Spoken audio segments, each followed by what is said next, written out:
Beleza. Bom, e aí galera?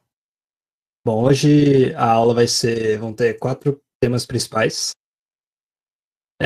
Primeiro eu vou começar falando sobre funções e recursão. Depois o Fakuri vai falar sobre complexidade e busca binária. Certo.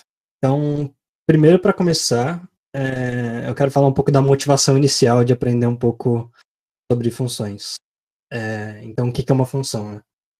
Então, vocês viram nas aulas anteriores e fazendo os problemas, e tem os laços, os condicionais, né? Muitas vezes a gente junta essas ferramentas para resolver os problemas, mas a gente pode ter uma situação, então, por exemplo, digamos que a gente vai ter um for aqui e, por exemplo, eu calculo uma soma. Por exemplo, eu tenho um sum, e aí eu somo, por exemplo, um V de I. Depois eu calculo uma média, por exemplo. Sum, dividido por N. Então, vamos ler um N, né? Vamos ler N números. Então, algo assim. Faltou declarar o. Então, esse pode ser uma situação típica, um probleminha aí simples, né, de calcular a média. Mas digamos que a gente tenha que calcular essa média múltiplas vezes, né? Seria ruim a gente repetir o código, né? A gente somar tudo de novo, digamos de outro vetor. Somar tudo de novo, depois calcular a divisão de novo. Seria útil se a gente tivesse uma maneira de encapsular essa lógica de soma n valores e depois divide pelo tamanho do n, e para a gente poder repetir isso. Então, é isso que são as funções. Elas são pedaços de código que podem ser reutilizados. Então, primeiro, qual vai ser a cara de uma função? Né? Então, vou pegar aqui para desenhar, tá dando para enxergar? Se tiver, me avisem, por favor. Então, a função vai ser algo assim. Ela vai ter umas lacunas. Então, primeiro na função, ela vai ser um pedaço de código que vai ter um nome. Então, aqui vai vir o nome da função. No nosso caso, a gente pode ser, por exemplo, média. Que, né, no exemplo que eu acabei de dar, a gente vai calcular a média. A função vai ter alguns parâmetros. Então, no nosso caso, os parâmetros seriam o que é necessário para essa função executar o trabalho dela. Então, a gente está calculando uma média, por exemplo. A gente precisa dos valores do vetor, né? E o tamanho do vetor. Então, no caso da média, vai ser os valores e o tamanho. E ela vai ter um tipo de retorno, que é meio que o que essa função vai calcular, o que ela está fazendo. Então, no nosso caso, ela vai calcular um inteiro, ou pode ser um float, na verdade, né? Porque a média pode ser um valor real. Então, ela vai ter mais ou menos essa cara. E aí aqui dentro a gente vai colocar, dentro desse bloco, a lógica em si. Então, tomar os n valores, depois dividir por n. Então, como ficaria no código, né? Então, primeiro, certo, vamos ler os n valores e vamos fazer a nossa função aqui. Então, por exemplo, no nosso caso, a nossa função o retorno dela pode ser um double, e ela vai calcular uma média. E então, aqui é o nome da função, aqui é o tipo de retorno, né? E aqui vem os parâmetros. Então, no nosso caso, é um vetor de inteiros e um n. E aí dentro da função a gente vai colocar a mesma lógica que a gente tinha feito antes. Então algo tipo, a gente vai ter a variável sum, e a gente vai somar os n valores, depois a média vai ser sum dividido por n. Ops, é um double. E aí nesse caso é importante a gente usar sum como double, porque senão isso aqui vai ser uma divisão inteira. Então, por exemplo, digamos que virasse o sum desse 5 e o n fosse 3, por exemplo, ia dar um número quebrado. Então, isso aqui ia virar um inteiro. Então, é importante usar double também. E aí, tipo, eu calculei a média, mas como que eu uso essa função aqui dentro da main, né? Então, eu quero de algum jeito dizer que, por exemplo, eu quero pegar a média do V e ele tem tamanho N, certo? Então, isso aqui é a chamada da função. Ele vai, basicamente, quando eu chegar na linha 24, então o programa vai começar pela linha 13, ele vai entrar na main, ele vai declarar as variáveis, ler a entrada e assim por diante. E aí, quando ele chegar nessa linha aqui, ele vai vir para cá e ele vai começar a executar a lógica que está dentro da minha função. E é importante entender a noção de escopo para a função.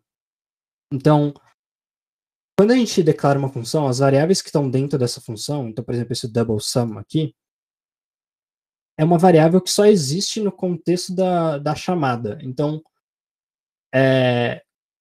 quando eu chegar nessa linha aqui, chamar a função média, entrar aqui, eu vou criar a variável sum, e ela vai ser calculada usando os valores de V, que é um dos parâmetros. E quando a função acabar, esse sum aqui não vai existir mais. Porque a função acabou. Então essa memória vai ser desalocada. E é importante notar que os parâmetros, eles não necessariamente, por exemplo, esse V aqui e esse N, não necessariamente é a mesma coisa que esse V e N aqui da main. Aqui eu poderia usar outros nomes, por exemplo, P e M, e eles são apenas do escopo da função. Quando a função acabar, eles vão deixar de existir. Certo? Só que como que eu devolvo esse valor, né? O double média está sendo criado dentro da função, mas quando a função acabar, essa variável vai deixar de existir, né? E eu quero ela aqui porque, por exemplo, eu quero imprimir o valor que a função calcular. Então a gente tem essa palavra return, que significa retorne, né? Ou devolva um valor. E o tipo do retorno que é especificado aqui tem que condizer, né? Então, por exemplo, aqui se o meu tipo de retorno é um char, por exemplo, eu tenho que devolver um char. Nesse caso é um double. E aí o que vai acontecer quando eu entrar na main e eu chegar na chamada da função, então aqui eu vou instanciar o sum, vou instanciar o n, ler o n, assim por diante. E aqui eu vou chamar o média. Então ele vai vir para cá e vai executar toda essa lógica que está aqui dentro, usando os parâmetros que eu passei. Então eu passei o v, que é o vetor que eu li da entrada, e o n também. Ele vai entrar aqui e vai calcular tudo. E aí, quando ele retornar, ele vai substituir isso aqui pelo valor retornado. Então, para dar um exemplo, vou colocar isso numa variável double x, por exemplo. E eu vou imprimir o x. Desse.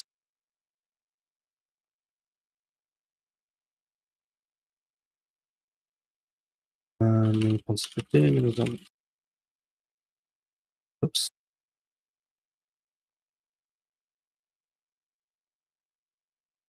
E aí, mais. Agora, se eu rodar main, então, primeiro eu vou ler o tamanho do array, depois eu vou ler os 5 elementos. E aí, você vê que ele imprimiu 3 aqui, que é o valor que estava em x, né? Ele imprimiu x. Então, quando a função é chamada, o valor que for retornado vai substituir aonde está a chamada. Então, esse valor aqui, aqui vai entrar sum vai valer 0, aí ele vai somar 1, depois 2, depois 3, assim por diante. Então, o sum vai dar 15, né? Aqui ele vai calcular a média vai valer 15 sobre 5, vai dar 3. E aqui ele vai retorne 3. Então, esse 3 vai ser substituído lá na chamada. Então, esse valor vai vir para cá e o x vai virar 3. Depois disso, a gente vai imprimir o valor. Tá dando para acompanhar? Quem tiver qualquer dúvida. Daí eu vou abrir o chat aqui. Depois eu mando no chat também. E aí, qual a utilidade disso, né? A gente pode reutilizar esse pedaço de código. Então, eu posso chamar, por exemplo, a média de V. Por exemplo, digamos que eu tenho mais de um array aqui. Eu tenho V e eu tenho Q, por exemplo. E eu coloco que o Q de I é 2 vezes o V de I, por exemplo. Eu posso chamar a média de V, tem 5 elementos. Posso chamar a média de Q, que também tem 5 elementos. E aí eu posso reutilizar esse pedaço de código. E aí ele vai imprimir cada uma das chamadas, ele vai executar separadamente. E é importante falar um pouco sobre os tipos de retorno, né? Então, você pode tanto retornar valores em si, então, por exemplo, a média, ou, por exemplo, eu posso fazer uma função, por exemplo, máximo. Então, int máximo. Então, uma função chamada máximo, que retorna um inteiro. Ela recebe um inteiro A e um inteiro B. E eu quero retornar qual é o maior entre eles, né? Eu posso fazer algo como, por exemplo, se o A for maior que B, eu posso retornar o A, se não, eu retorno o B. E aí, por exemplo, eu posso chamar de máximo de 3 e 5, por exemplo.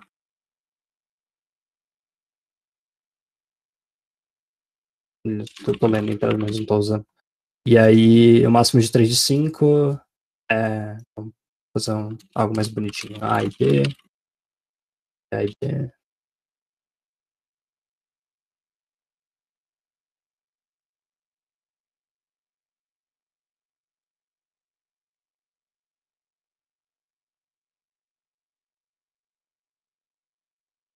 Então, eu vou ler um A e um B e vou chamar o máximo de A e B.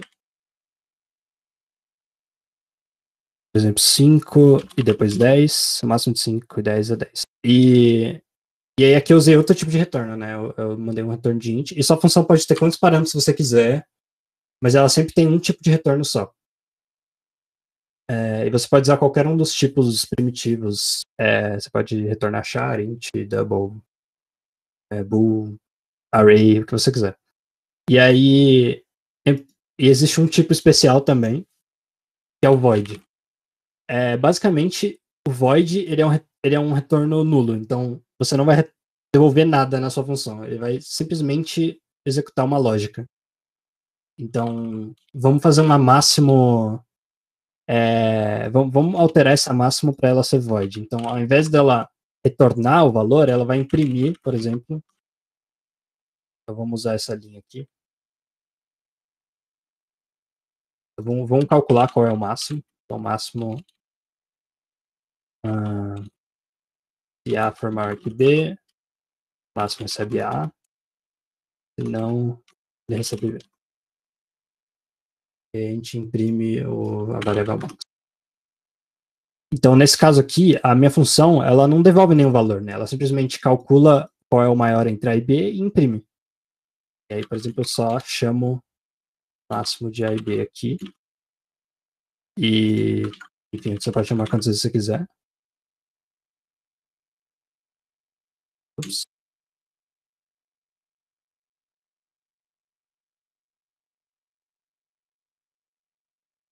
E aí ela é chamada quantas vezes você quiser. E ela executa uma lógica, mas eu não. Nota que eu não coloco ela em nenhuma variável. Ela retorna valor nulo, não retorna nada. Não retorna nada.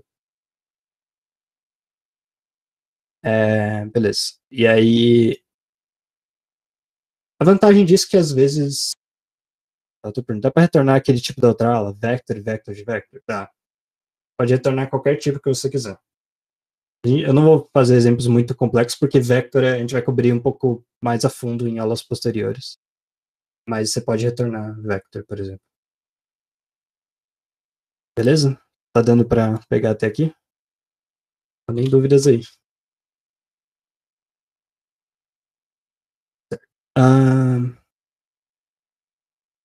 E aí, é importante, eu quero reiterar essa parte do escopo. Então, é importante, por exemplo, em CC vocês vão ver sobre ponteiros. Acho que vocês não viram ainda, mas mais pra frente vocês vão ver. E basicamente é uma forma bem por cima assim de você alocar memória, reservar uma memória do seu código. Tenta sempre lembrar que dentro de uma função, o que é declarado lá dentro essa memória vai ser perdida quando a função acabar.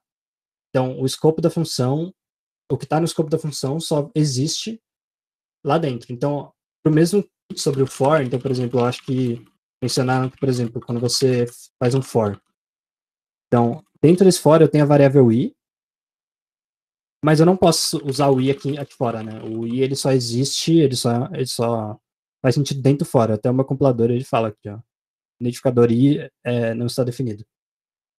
Então, é importante ter isso em mente para as funções também. Se você declarar uma variável aqui, por exemplo, eu não posso acessar esse max aqui, porque ele é uma variável do escopo da função. Beleza. Certo. Que mais? Outra coisa que é importante falar também, por exemplo. Então, nesse caso aqui, por exemplo, eu declarei duas funções com o mesmo nome, mas nota que elas têm parâmetros diferentes. Então, essa aqui tem só um array P, e um inteiro, e essa aqui tem só o array P. E aí você pode fazer isso porque na hora ele vai diferenciar, na hora da chamada você vai ou passar um argumento ou você vai passar dois argumentos. E aí ele vai saber qual você está chamando porque elas têm números de argumentos diferentes. Então você pode fazer isso sem mais. Em C eu acho que você não pode. Ele pode confirmar. Hein? Beleza. Só C++. Beleza. Alguma dúvida aí?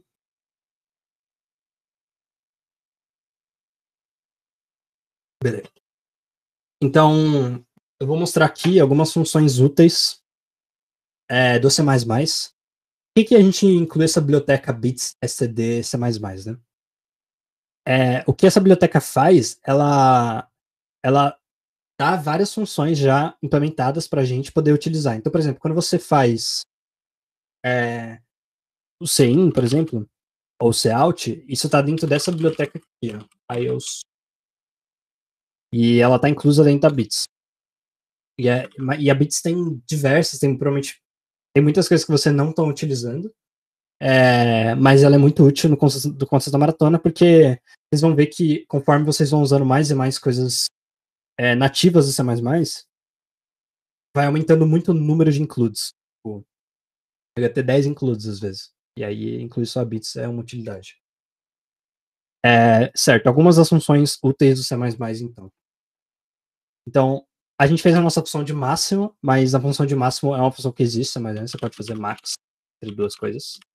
E ela é muito útil porque você pode passar, tipo, inteiro, você pode passar double também, você pode passar um caractere também, aí ela vai usar o valor da tabela ASCII do caractere, porque os chars, eles têm representações numéricas também. Não sei se vocês chegaram a ver isso em CC já. Se alguém não saber, me fala que eu explico. E ela basicamente faz o que a nossa função máximo ali tinha feito. E aí essa função, ela tá na biblioteca algorithm. E aí é outra que tá dentro da bits, então a gente não precisa incluir a algorithm, a gente tá incluindo a bits. Certo. Então, max torna o máximo entre dois objetos, vamos dizer assim. Pode ser de tipos diferentes. Certo. Outra que pode ser útil também é a SQRT, para calcular raiz quadrada. A SQRT, ela tá... Então, só para ilustrar, eu vou literalmente incluir uma por uma. Quando fazemos um programa, colocamos um int mens, esse int também é um retorno? Sim, para onde ele retorna? Boa pergunta. Quando a gente...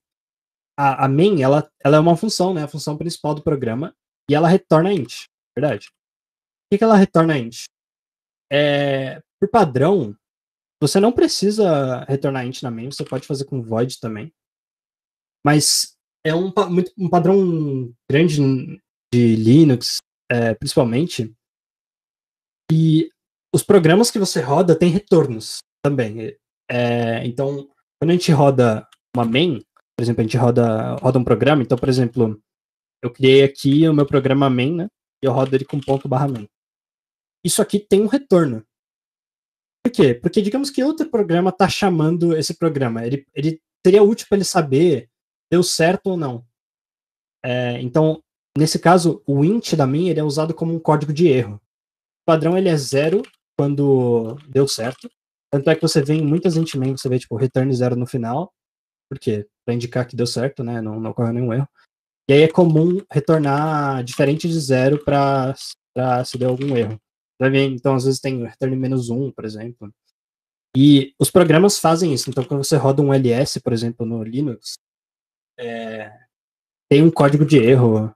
Então, isso é muito curiosidade mesmo. Não lembro exatamente. Aqui, ó. Eu rodei um ls, e eu rodei esse comandinho echo, que é tipo print do Linux. E isso aqui é para dizer qual foi o código de erro retorno do último comando que eu rodei. Então foi 0, porque o meu ls deu certo, né? Se eu tentasse, por exemplo, remover um arquivo que não existe, vou remover um arquivo que não existe, e eu imprimir isso agora, deu 1. Ou seja, não é 0, deu errado, né? E realmente deu errado, eu tentei remover um programa que não existe. É uma curiosidade, porque a main tem um retorno. Deu pra entender? Hum. Bom, eu vou, só para ilustrar, eu vou incluir as bibliotecas, beleza. Eu vou incluir as bibliotecas que formalmente for usando. Então, o Max é da Algorithm, o IOStream é Input Output, que é IO, então é o que tem o CIN, COUT, as funções de entrada e saída. E aí, além do Max, eu esqueci de mencionar, tem o Min também, que retorna o mínimo, funciona da mesma maneira, também está nessa Algorithm. Eu falei da SQRT, faz a raiz quadrada de um double. Ela tá nessa CMF. É muito comum em C++ bibliotecas começarem com C quando elas vêm da biblioteca do C. Então no C você tem o include math.h. E aí você vai ver que, por exemplo, no C++ vai ter a CMF, aí, por exemplo, tem a strings.h, ou string.h, não me lembro. E aí é C-string no C++, assim por diante. Outra útil para matemática ABS, que ela retorna módulo, então valor absoluto do número. Então, por exemplo, ABS de -5 vai dar 5, ABS de 5 vai dar 5. Ela faz o módulo. Essa aqui está na tstdlib, se não me engano. Vou colocar aqui. E aí é a mesma coisa do C, seria stdlib.h. E aí tem esse Czinho antes, porque veio do C. Outras duas úteis, a swap, que ela troca dois elementos de um vetor, então, ou dois objetos, vamos dizer assim, porque você pode, por exemplo, então, no exemplo que a gente tinha feito antes, que a gente lia n elementos, então, digamos que você quer trocar o v de 0 e o v de 1. Então você pode fazer swap, passar os dois e ele vai inverter. Então, a gente tem um vetor, por exemplo, 1, 2, 3, 4, 5, e a gente faz o swap do v de 0, que seria esse carinha aqui, com o v de 1, que é esse carinha, depois o vetor vai virar aqui. Então é bem útil para inverter. Existe alguma função que retorna o maior elemento de um vetor? Existe. Ela chama max element. Existe uma função para fazer isso. Beleza. Tô mencionando as principais aqui, mas vocês podem, quando vocês forem rodar, vocês podem pesquisar. Tem realmente muita coisa. Essas são, acho que, as principais. E o sort ordena os elementos. Então, vou fazer um exemplo aqui. Por que eu apaguei? Mas tudo bem.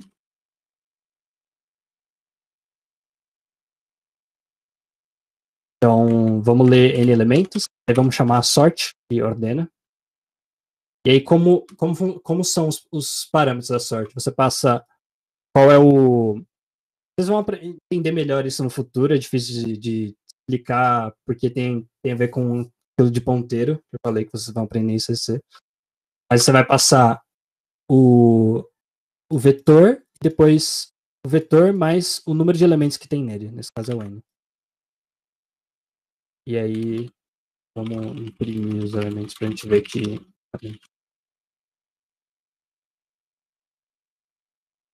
Vamos rodar esse programa aqui. G++. Ops.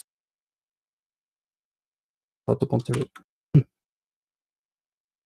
Então, Thomas ou Tomás, não sei, perguntou, como funciona esse swap? Porque se você passa V0 e V1, a função não vai receber só os elementos 0 e 1 de V? Sim. O jeito que ele funciona é porque ele vai literalmente trocar o conteúdo que está lá na memória. Pelo menos eu acho que é assim, o Facuri pode me corrigir aí, mas eu acho que é isso. Você vai passar, porque você poderia, por exemplo, passar duas variáveis, por exemplo, A e um B, e você poderia dar swap do A com o B. E ele vai pegar o que está lá no conteúdo de B, colocar no A, e o que está no A ele vai pôr no de B. Uhum. É que o parâmetro, né, que nem a função, você manda parâmetros para ela, né?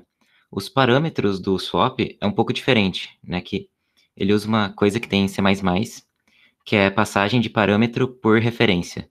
Então, por mais que a gente pense que está mandando o valor, né? Como do jeito que o swap é implementado, ele meio que está recebendo tipo a posição na memória das variáveis A e B, né? Então tem essa diferença que tipo por causa do jeito que o swap foi implementado, ele não recebe o valor, ele recebe meio que o ponteiro.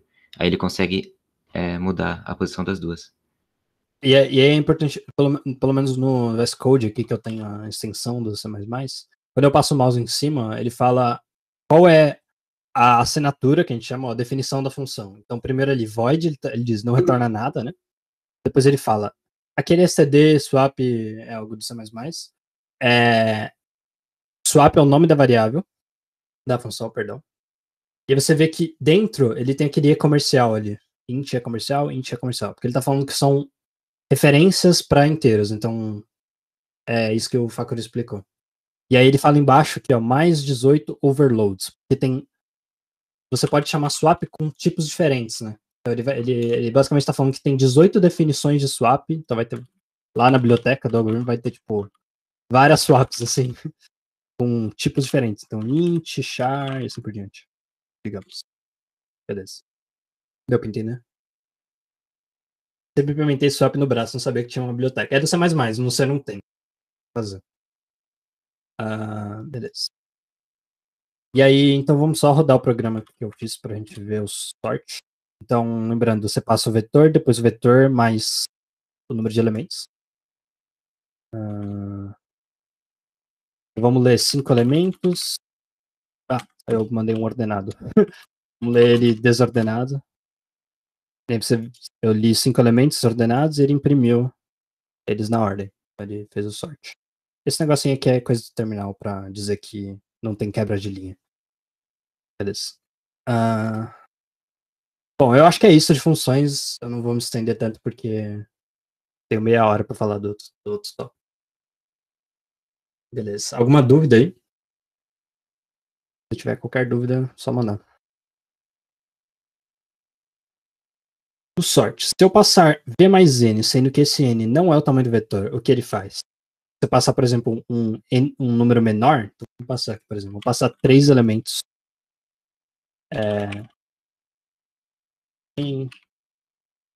Você vê que ele ordenou só os 3 primeiros elementos, tá vendo? Ele faz isso. Se você passar, e aí se você passar um número maior, não dá certo. Ele ficou maluco. Porque o que acontece é, ele acessou uma posição de memória que tem lixo, né? Porque ele pega os 5 primeiros caras, que você realmente são do vetor, e ele pegou 2 caras a mais que tem lixo de memória, né? E aí, não dá errado. Beleza. Bom, era isso sobre funções em específico. Agora eu vou falar sobre recursão. Bom, recursão é uma das coisas que é meio que o primeiro obstáculo, assim, eu diria, em computação. É a coisa que faz a gente esquentar um pouco a cabeça e realmente pensar, porque é difícil mesmo. Então, por favor, me interrompam se terem dúvidas. Mas vamos lá. Então, primeiro eu vou começar pelo desenho. Então, eu quero... Vamos fazer uma função. Vamos para o código. Vou apagar isso aqui. Vamos fazer uma função que calcula o fatorial de um número. Beleza. Então, apagar isso, incluir a... Ficar mais curtinho. E aí, vocês viram, né, que tinham várias includes aqui. Por isso que é a bits é útil. Beleza. Então vamos fazer uma função que calcula o fatorial de um número. Então, vai devolver um inteiro, vai receber um inteiro, vamos chamar de x, por exemplo. E a gente quer devolver x fatorial. Então, um jeito comum de se fazer, a gente cria um número que é um prod, começa em 1. Aí a gente vai de 1 até o nosso x, e a gente multiplica o iésimo número. Então, o que isso aqui está fazendo, né, esse for?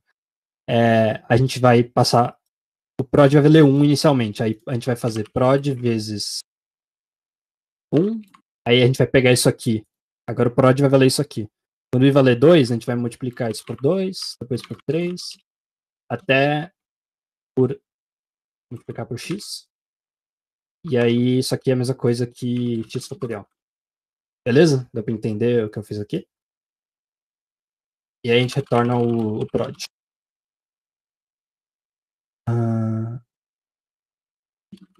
Então vamos chamar a função aqui só para ver que eu não estou mentindo. Fatorial de n é parte de n.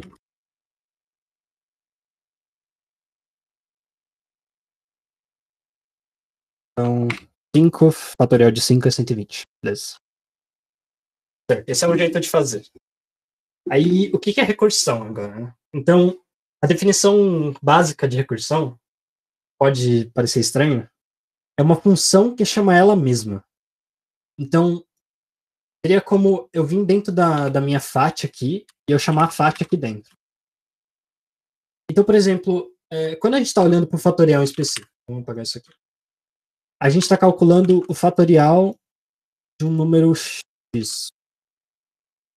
Do que o fatorial de x, do que ele depende, né? Então, para a gente calcular o fatorial de x, é x vezes o fatorial de x menos 1. Né? Então, o fatorial de x ele depende do fatorial de x menos 1.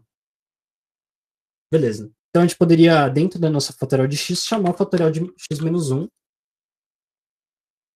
e multiplicar isso por x. A gente poderia fazer esse cálculo aqui.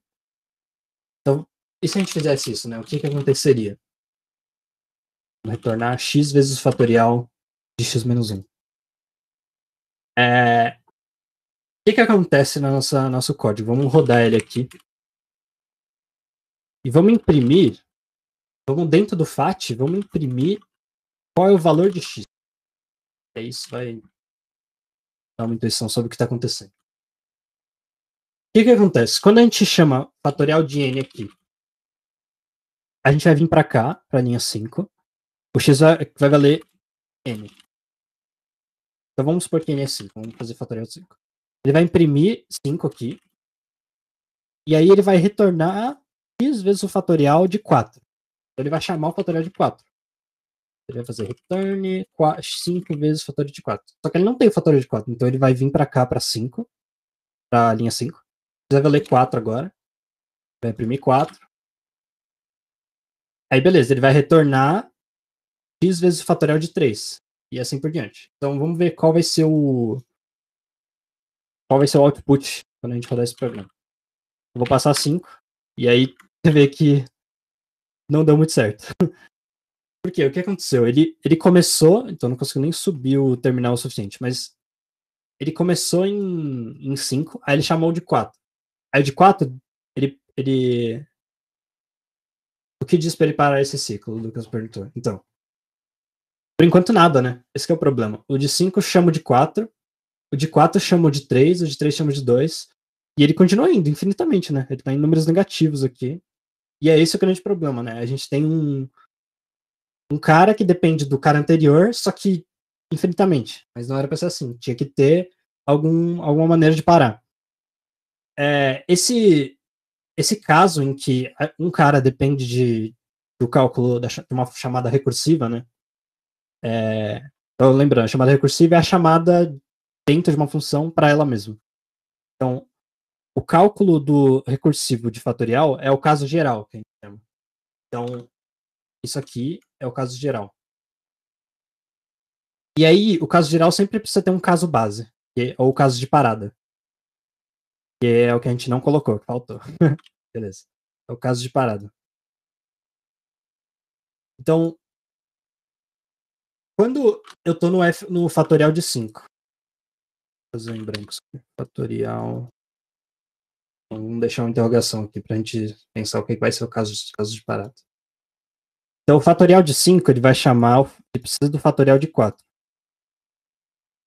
Precisa do fatorial de 3.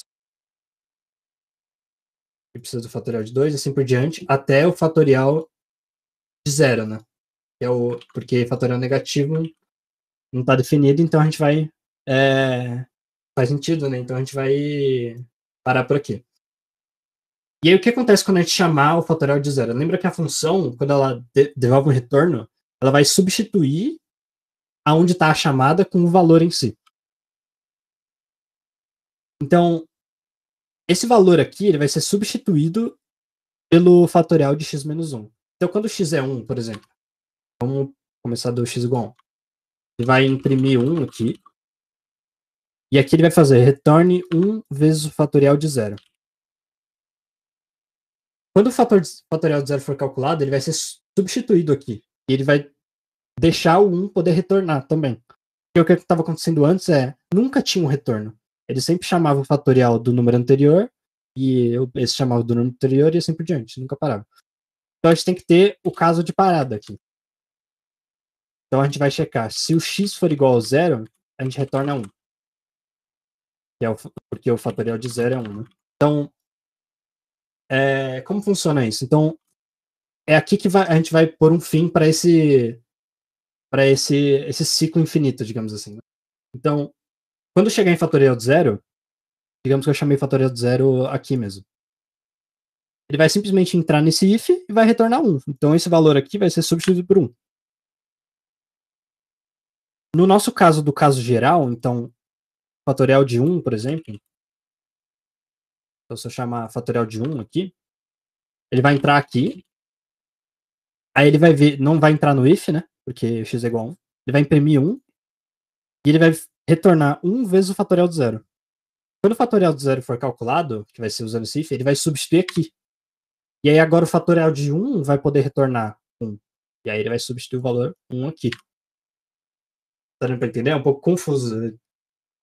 Tem até um pouco de dificuldade de explicar isso aqui. Então,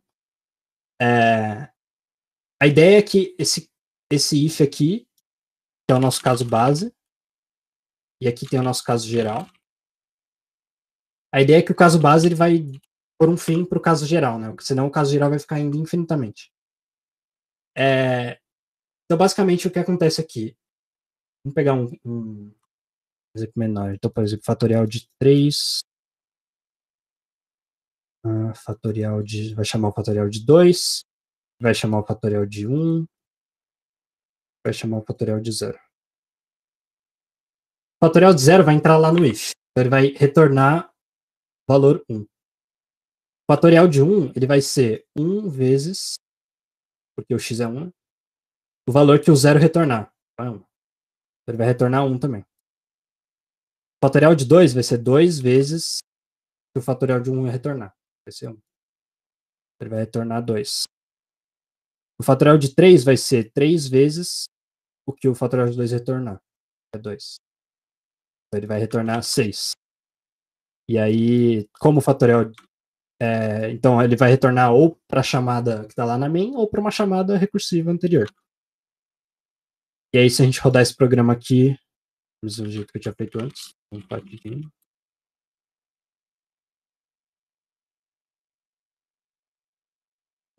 5, ele vai printar o 5. Ó, vamos fazer um print um pouco mais fat. Fat hack. Então ele printa fat hack 5, porque ele tá quando eu chamo aqui fatorial de n, que é 5, ele vai vir para cá, ele não vai entrar no if, ele vai imprimir que está na chamada com x igual a 5.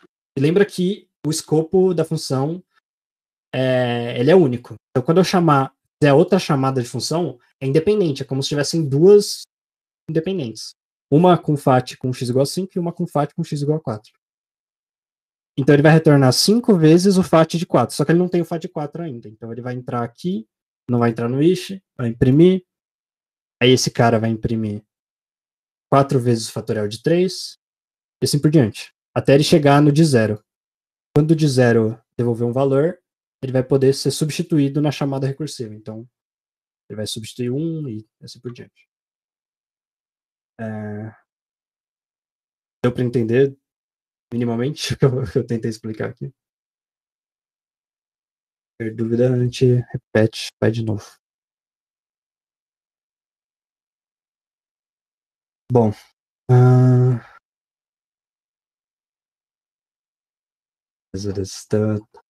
então show. Certo. Agora então, vamos fazer um caso um pouco mais difícil de recurso.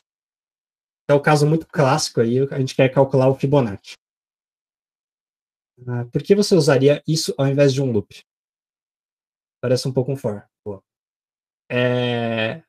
A pergunta do Tomás vai ser respondida com o exemplo seguinte. E de fato parece um pouco um for, só que é meio de cabeça para baixo, né? Os valores menores, eles são calculados depois. Beleza. Então, pergunta do Tomás, segura a pergunta aí que já vem. Então, beleza.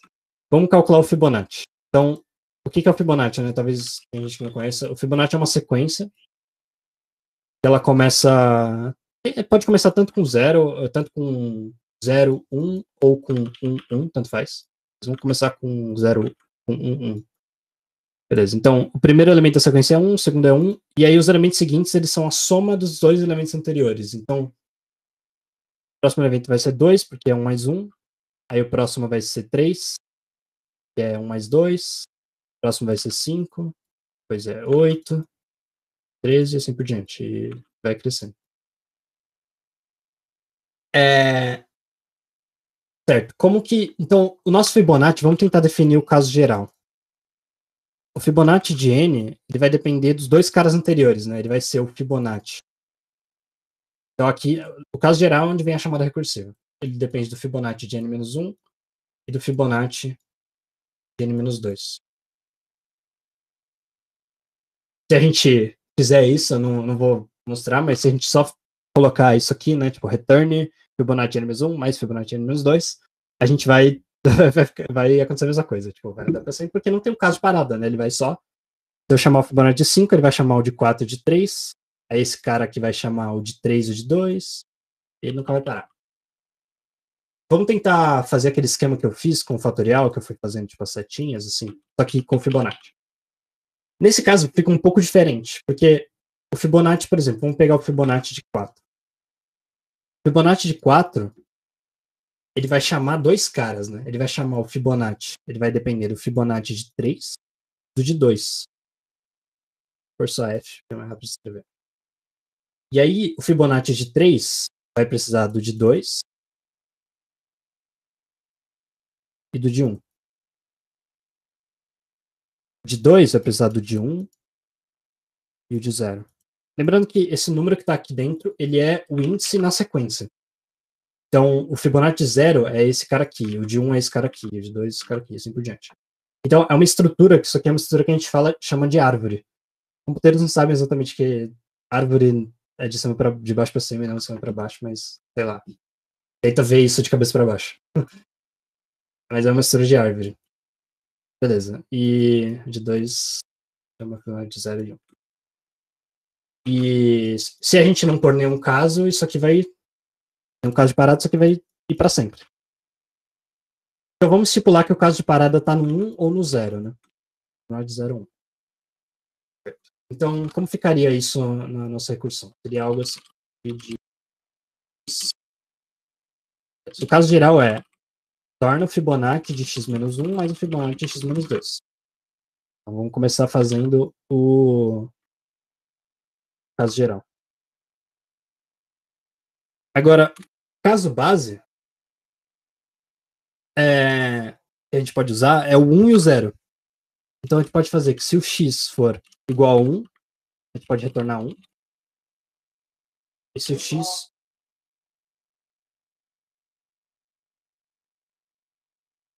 Se o x for... Perdão. Se o x for igual a 0, a gente pode retornar 1 também. E aí um jeito mais curto de fazer isso, em vez de fazer dois ifs, é a gente simplesmente fazer x menor ou igual a 1. Beleza, e aí esse aqui é o nosso Fibonacci.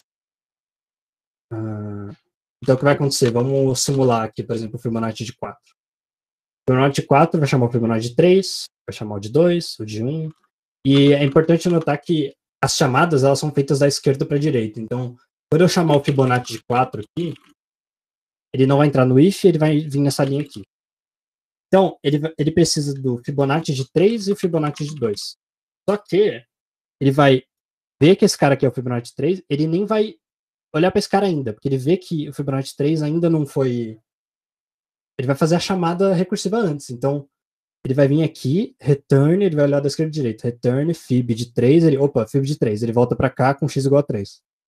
Então ele vai da esquerda para a direita. Então esse cara vai chamar esse primeiro, depois esse e assim por diante. Beleza, e aí o Fibonacci de 1 é um dos que vai retornar, né? Ele vai se enquadrar nesse if aqui. Beleza, aí o fib de 1 vai retornar 1. Então ele vai retornar 1 para esse cara aqui. Aí beleza, ele vai, quando eu estiver no x igual a 2, então imagina que eu estou na chamada com x igual a 2. Então é fib de 1 mais fib de 0, essa linha. Ele vai calcular o fib de 1 e vai devolver 1. Então isso aqui vai ser substituído por 1. E aí ele vai precisar do fib de 0. Então ele vai chamar lá o fib de 0, vai retornar 1 também. Vai substituir por 1. Ele vai retornar 2. Esse cara aqui vai... No desenho seria isso aqui. Ele retorna 1. Aí ele vai calcular a soma e vai retornar 2. Aí agora o fib de 3. Então quando o x for 3 lá, ele vai estar algo assim. Return fib de 2 mais... O cara aqui vai ser substituído por 2, perdão. E aí agora ele vai chamar o fib de 1 de novo. E aí, enfim, esse cara vai devolver 1, porque ele vai entrar no if. Ele vai calcular essa soma, retornar 3. Então ele vai retornar 3 para a chamada do pai dele. O pai é o cara que fez a chamada recursiva. Então o fib de 4 é o pai do fib de 3. E aí assim por diante. Aí aqui vai ser a mesma coisa. Esse cara precisa desse. Esse aqui vai retornar 1. O cara precisa desse. Ele vai retornar 1. Vai calcular a soma. 2. Vai retornar 2. E aí, o cara vai calcular a soma. E ele vai retornar para quem chamou ele. Main, por exemplo. Então, vamos rodar o programa aqui. Vamos passar n igual a 5. E tá lá, 8. Se a gente for ver aqui, 0, 1, 2, 3, 4, 5. Fib de 5 é 8. E você pode ver que o Fibonacci, ele cresce muito, muito, muito rápido. Então, se a gente passar 20 aqui, ele já deu 10.940. Ele cresce muito rápido. Se passa 40, é um número bem grande. E você nota que não só deu um número grande, deu para ver que foi perceptível que foi um pouquinho mais lento, tá vendo? Deu uma demora. Se a gente pôr de 50, demora muito para rodar. Por quê? Porque essa árvore cresce muito, muito rápido, né? Ela vai ter muitas chamadas recursivas. E você vê que tem, inclusive, tipo um desperdício. Tipo, o f de 1 é calculado várias vezes. Isso é para fib de 4, imagina de 50. Ito, lógico que seu microfone tá aberto aí. Eita, foi mal. Beleza. Então, isso é algo para ter atenção também, tanto Fibonacci quanto fatorial. Os números crescem muito, então o fatorial de fatorial, vamos ver no Google aqui, fatorial. Meu Deus. Fatorial de 7. O Google não faz.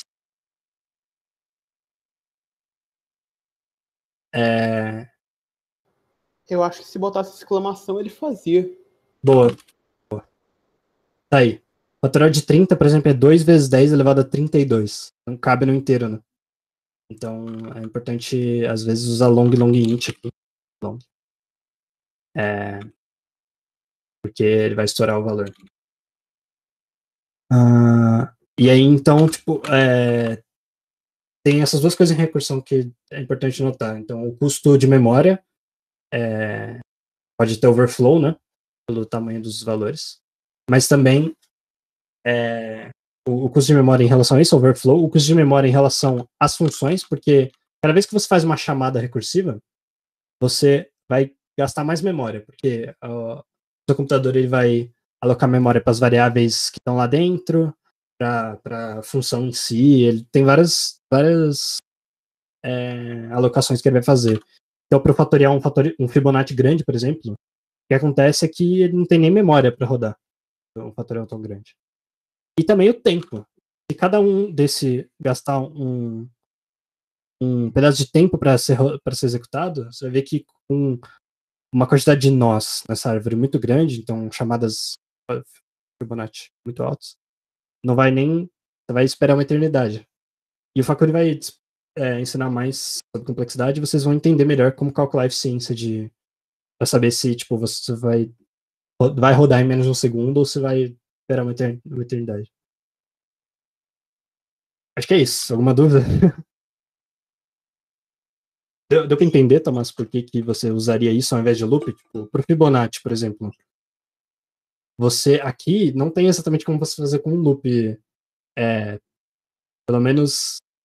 Você não entendeu, beleza. O loop, no jeito tradicional que a gente usa ele, né? Então talvez vocês vejam no futuro maneiras de fazer um Fibonacci com loop, mas não é muito intuitivo. Quando a gente faz um loop, ele é algo sequencial, né? Então a gente vai do 0 para o 1, do 1 para o 2, 2 para o 3 e assim por diante. No Fibonacci, quando a gente está num cara X, a gente precisa do X menos 1, a gente precisa ir para o X menos 1 e ir para o X menos 2. Então, ele dá um controle muito maior, a recursão, de qual é o próximo cara que eu vou, certo? Então, do I, a gente vai para o I mais 1 no loop. Ou sei lá, se você estiver fazendo um loop ao contrário, sei lá, do I para o I menos 1. Você vai de maneira sequencial, pelo menos num loop comum, assim. Agora, na recursão, você poderia chamar fib de x-5. Entendeu? Você pode.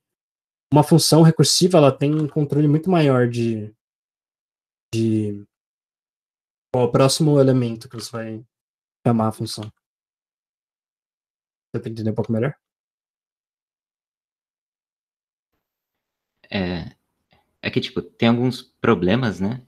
Que eles são naturalmente recursivos. Tipo, a ideia é que eles foram, tipo, pensados, né? Que eles foram planejados, tipo, foi pensado ele de forma recursiva. Então, é muito mais fácil fazer ele de forma recursiva do que fazer em um loop. Tipo, se você quiser depois transformar o código recursivo em um loop, você consegue. Uhum. Mas, às vezes, é mais fácil você, tipo, só fazer o código recursivo do que mandar para um loop, né? Então, acho que é essa. No caso do fatorial, eu entendo a pergunta, tipo, por quê? Porque o fatorial é naturalmente algo sequencial, né? Então, o for faz muito sentido. Mas pro Fibonacci e vários outros problemas e, enfim, algoritmos clássicos, você vai ver que a abordagem recursiva é mais fácil, muito mais intuitiva. E fib é uma função que já existe? Não, não existe. Bom, era isso que eu tinha para falar. Se vocês não tiverem mais nenhuma dúvida, vou passar a tocha para o Facuri. Só um aviso. Eu acho que essa semana não vai ter nenhum problema de função recursão ainda. Porque... Tem sim, tem sim, tem sim. Tem? Então beleza. Tem. Eu juntei. Inclusive, o Contest vai começar às 6, né? Assim que acabar essa aula. Mas, vou compartilhar aqui a tela pra já. Boa. Seria uma boa parar de gravar, né? Pra dividir. Não. Não? Então Mas... beleza. tá. É uma aula só, né? Verdade. Beleza. Bom, valeu aí, galera. Tá. Tá dando pra ver? Tá. Tá. Deixa eu ver. Aí, agora tá vendo a apresentação, né? Tá. Beleza, então agora eu vou falar sobre complexidade, né? O que é complexidade? Bom, vocês já fizeram o negócio no Codeforces aí, né? E deu esse erro aqui, provavelmente, né? Que é o time limit exceeded. Então, às vezes você pensa no problema, você coda a solução, mas pá, demora muito. Aí não pode. Então, como é que vocês vão ver, né, a complexidade? Tipo, como é que vocês estimam, né, quanto tempo um código vai demorar para rodar antes de mandar ele pro Codeforces, né? Tipo, ou até mesmo antes de você codar ele. Porque cada vez que você coda um código, tipo, você tá gastando tempo ali, né? Você tem que escrever e tal. Aí, às vezes você gasta tempo à toa, né? Porque a solução tá errada. Aí você tem que começar de novo e fazer de novo. Então, como é que você estima esse tempo antes de pensar, né? Então, o que a gente vai ver aqui são estimativas de quantas operações que o código vai executar no pior caso. O que seriam operações? Seriam, tipo, operações matemáticas, né? Então, soma, multiplicação, divisão, acesso a vetor, leitura escrita, comparações, né? Tipo, essas operações mais básicas aqui, né? Que, tipo, o computador, ele vai fazer, tipo, muito rápido. A gente chama isso aí, tipo, costuma chamar isso aí de operações, né? Então, como é que a gente consegue estimar quantas operações o código vai executar no pior caso? Porque em programação competitiva também a gente sempre está preocupado com o pior caso, né? Tipo, quando, sei lá, a entrada é muito pequena, ela vai demorar também menos tempo para rodar. Então, a gente tem que ver sempre qual que é o pior caso, quando ela vai demorar mais tempo para ser executada. A gente tem essa regrinha aí, né, do tempo em C++, de que em 1 segundo a gente faz aproximadamente 10 oitavas operações. Então, sei lá, às vezes você faz o código lá, né, você consegue fazer tipo 10 oitavas somas em 1 segundo aproximadamente, né? Depende muito das operações e depende muito também, sei lá, da máquina que está rodando, né? Isso depende de vários fatores, né? Tem algumas operações que vão ser mais rápidas que outras, mas, tipo, de forma geral, né? A ideia da aula de hoje é tipo, pegar a noção geral, porque isso aí vai ajudar bastante nas próximas aulas. Então, que nem esse código aqui. Nesse código aqui, quantas operações vão ser executadas, né? Em função de n, né? Então, bom, ele vai executar uma operação para declarar a variável aqui, vai ter uma operação para igualar a variável i, e depois vai ter n operações de comparação, incremento e atribuição aqui, né? Então, esse for aqui ele vai repetir n vezes. Então, aproximadamente, a gente tem, tipo, 3 vezes n mais 3 operações, né? O conceito de operações, como eu já falei, tipo, ele é bem pessoal, né? Sei lá, às vezes, dependendo do problema, você vai considerar umas coisas operações, às vezes não. Mas aqui, digamos que a gente tem 3 vezes n mais 3 operações, né? Então, conforme o n aumenta, o número de operações também vai aumentar. Então, para n igual a 10, vão ter aproximadamente 33 operações. Para n igual a 100, 303 operações. Para n igual a 100 mil, aproximadamente 300.003 operações. E assim vai. Então, tipo, uma coisa que a gente vê aqui nesse 3n mais 3 é que conforme, tipo, o n cresce muito, primeiro, esse mais 3 aqui não vai fazer nada, né? Tipo, o maior número de operações tá dentro desse for, e esse for vai repetir n vezes. Então, conforme o n aumenta, esses fatores que a gente chama de fatores constantes, né, que não têm ligação com n, eles vão ficando cada vez mais insignificantes. Então, tipo, pensa para um n tendendo ao infinito. Que esse mais 3 aqui fica bem insignificante, né? Então, a ideia que a gente vai ver agora é de análise assintótica, que a gente vai ver a notação Big O.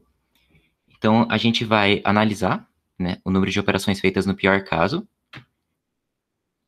com essa notação aqui, né? Então, a gente vai falar aqui uma função tipo f de n é O de outra função g de n. Então, essa f de n é o número de operações feitas. Então, aqui, por exemplo, f de n seria 3n mais 3. E g de n é uma versão resumida dessa função. Né? Porque, tipo, aqui, beleza, 3n mais 3. Mas a gente, será que a gente realmente, toda hora que a gente for falar da eficiência desse código, a gente precisa ficar repetindo 3n mais 3? Ou será que a gente só pode falar n, né, que é o fator mais impactante aqui? Então, a gente vai considerar só o fator mais impactante do código. Então, alguns exemplos. Se a gente tem uma f de n 3n mais 10, qual que é o fator mais importante, né, dessa função aqui? Lembrando que essa função, tipo, é o número de operações feitas pelo nosso programa, ou por uma parte do programa, enfim. O fator importante aqui é esse n.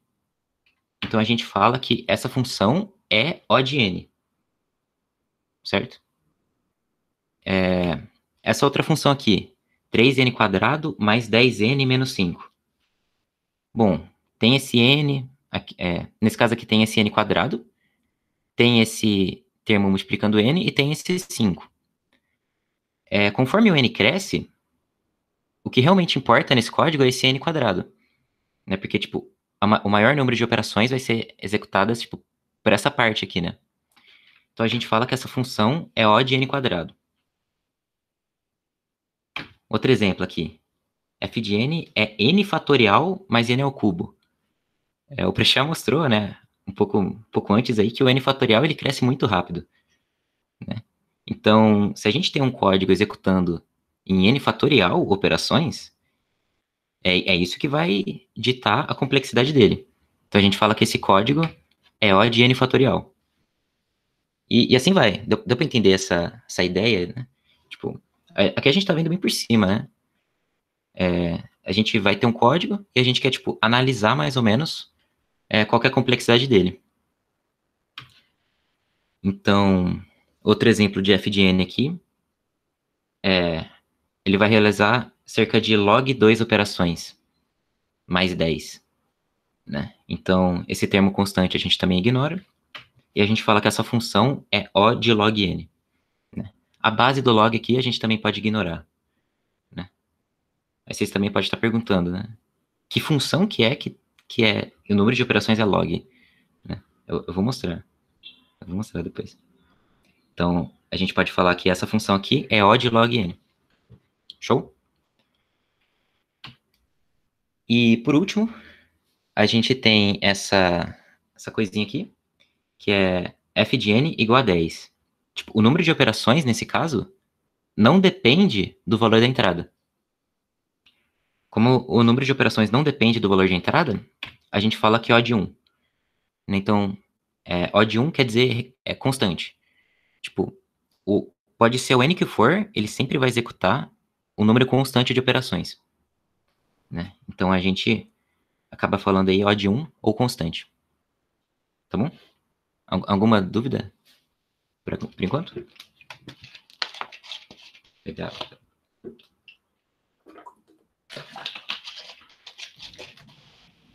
Bom. No exemplo, no exemplo que você deu aí, você pegou n fatorial mais n ao cubo, né? Daí o n fatorial é mais relevante. Uhum. E numa circunstância em que você vai ter o elemento mais relevante, não vai ser um que vai ser facilmente representável. Assim. Então, se tivesse lá n fatorial vezes n ao cubo, mais, sei lá, n, por exemplo. N fatorial vezes n ao cubo é muito maior que n fatorial, né? Daí você Sim. teria que colocar O de n Então, fatorial vezes n ao cubo, coisa assim? isso. Então, quando Beleza. tem dois termos, tipo, multiplicando, a gente fala O de n fatorial vezes n cubo, nesse caso. Então, aqui tem alguns exemplos, né, que nem se falou, da multiplicação, né?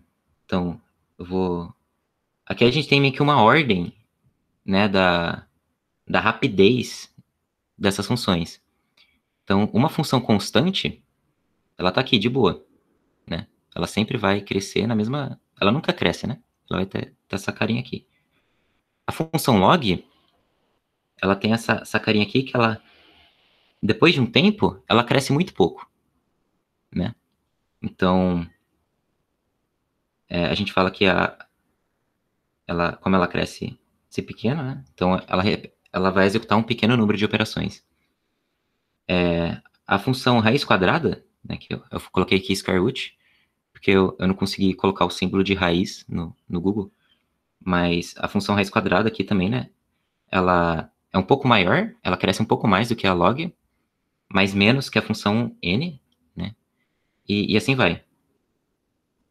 Então, quando a gente... E por que eu tô mostrando isso aqui, né? Tipo, às vezes você pensa que você tá fazendo um código e você pensou em dois jeitos diferentes de fazer esse código. Você pensou em uma solução que é O de n, né? Ou seja, ela vai executar cerca de n operações. E você pensou em outra solução que é O de raiz de n. Ou seja, ela vai executar cerca de raiz de n operações. Qual que vai ser mais rápida, né, de ser executada? A função, o código O de raiz de n. Né? Então, isso aqui que eu tô passando uns formalismos e tal, isso aqui é mais para ajudar vocês, né?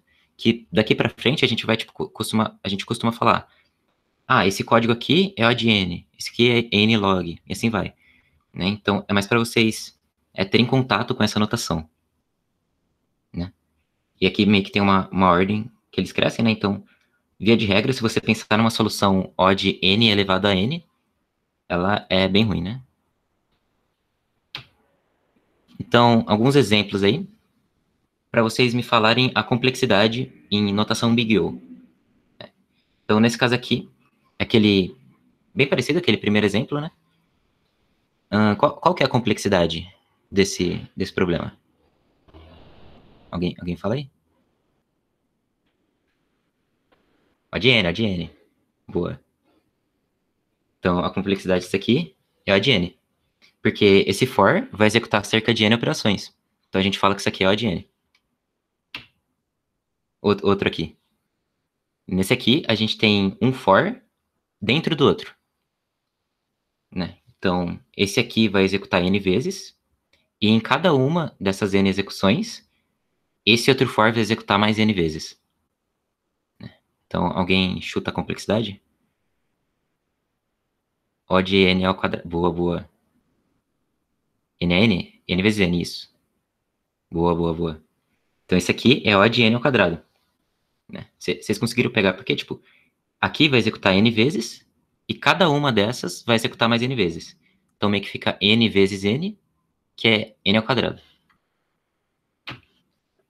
Então, show, né? Como é que a gente relaciona a complexidade com o tempo de execução? Como eu falei, isso é mais para vocês analisar mais rápido a complexidade, a eficiência de um código. Né? Então, quando a gente está vendo um código e a gente ignora todo o resto e só foca no que tipo, realmente está impactando na velocidade, fica muito mais fácil de analisar.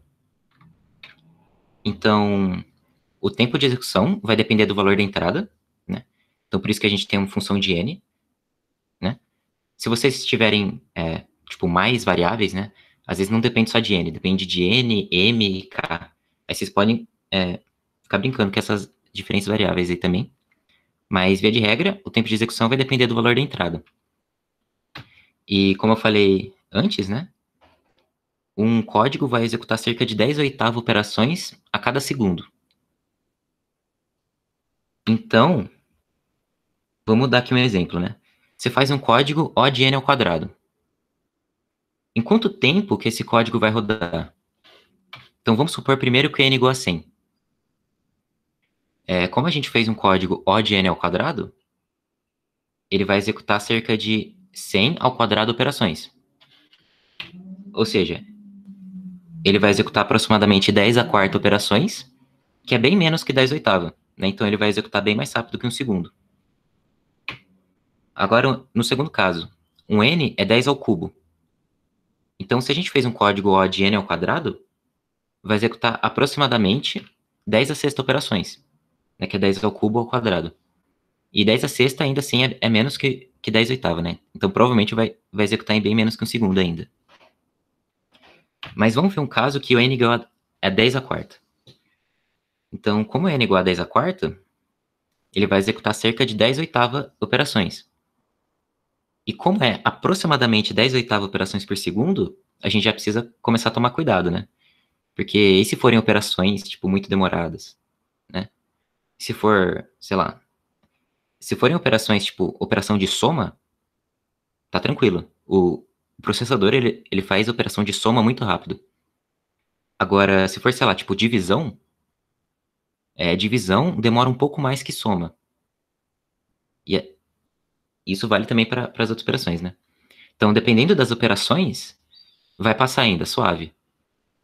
Mas dependendo de outros fatores, pode ser que vocês já comecem a ter um probleminha e isso aqui execute em mais de 1 segundo. E para outro caso, quando n é 10 à quinta, né? Então, para n 10 à quinta, ele vai executar cerca de 10 à quinta ao quadrado operações. Isso aí dá, tipo, 10/8, que daria aproximadamente uns 100 segundos, né? Então, se você tem um n 10 à quinta e faz um código n ao quadrado, você recebe um time limit exceeded no Codeforces, né?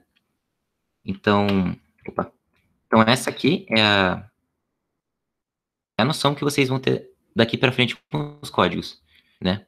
Pode ser que, por enquanto, tá meio obscura ainda essa ideia, mas daqui para frente, vocês vão ver um código e vão falar, a complexidade dele é tal, né? Isso aí já vai ajudar bastante em analisar a eficiência dele. Beleza? Alguma dúvida nessa parte aqui?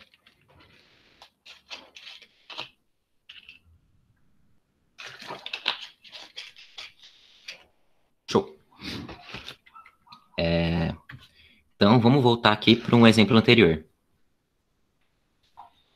Eu mostrei esse código aqui, vocês falaram que esse código é O de N, né? Então, nesse código aqui, a gente está somando basicamente todos os valores de 1 até N, né? Então, a gente tem um for de 1 até N, e em cada passo a gente soma I nessa variável soma. Então, ele está pegando... o valor de soma no final vai ser a soma de todos os elementos de 1 até N. E a complexidade é O de N. Eu spoilei ali sem querer. Mas talvez vocês já tenham visto isso, tipo, em ensino médio, cursinho, sei lá. Que a soma, né? Que isso aqui, essa sequência, 1, 2, 3 até N, é uma progressão aritmética. Né? O que é uma progressão aritmética? Tipo, são elementos que o elemento atual pode ser calculado somando uma razão do elemento anterior. Então, nesse caso aqui, a razão é 1, né? Então, a gente começa com 1, próximo elemento é 1 mais 1, próximo elemento é 2 mais 1, e assim vai. Então, isso aqui é uma progressão aritmética, e para PA, a gente tem uma formulinha para ver a soma de todos os elementos. Então, em vez da gente fazer um for que roda em O de N, dá para a gente fazer esse código aqui. Então, isso aqui eu só coloquei a soma de PA, né, a fórmula da soma de PA aqui no código. E, bom, qual que é a complexidade agora desse código aqui? Desse código reduzido aqui? Alguém fala aí? Isso é O de 1. Porque ele só realiza, tipo, uma multiplicação, uma soma e uma divisão. Independente do valor de n. Né? Então, a complexidade é O de 1. Então, esse aqui é um exemplo, né? Que, tipo, às vezes a gente pensa numa solução que computacionalmente é muito custosa, mas dá para simplificar ela em outra coisa que é mais eficiente. Né? Então, era isso que eu tinha para falar da parte de complexidade. Se sobre alguma dúvida, pode mandar aí no chat. Opa, alguém levantou a mão. Não? Tá. Beleza, então. Agora a gente vai para a próxima parte da aula de hoje, né? 3 de 4. Já foram 3 partes das 4 partes que tinham até hoje. Então, meus parabéns para vocês que estão aqui ainda. E para essa próxima parte, eu vou precisar de algum voluntário. Alguém se voluntaria aí? Não precisa ter entendido nada da aula. É só falar algumas coisas para mim, assim. Se for alguém que tem microfone, não sei se seria melhor. Aí, Maxwell. Ok, tá me ouvindo? Tranquilo? Tô. Salve, Ok. salve. Salve. Beleza. Eu vou fazer um joguinho aqui. Eu preciso que você... Só Opa. deixando silencioso aqui rapidinho. Ok. Show.